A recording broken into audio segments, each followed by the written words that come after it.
ভাইয়া তোমাদের জন্য আরেকটা জটিল সমস্যার সমাধান নিয়ে আসছি। একটি আয়তক্ষেত্রের দৈর্ঘ্য 20% বৃদ্ধি, প্রস্থ 20% হ্রাস করা হলে ক্ষেত্রফল কত পার্সেন্ট বৃদ্ধি অথবা হ্রাস পাবে?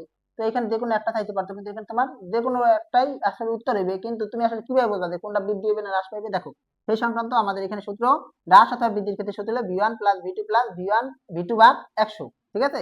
তো v1 অথবা v2 প্লাস হলে প্লাস হবে কখন? বৃদ্ধি পেলে। আর v1 অথবা v2 মাইনাস হবে কখন? হ্রাস পেলে।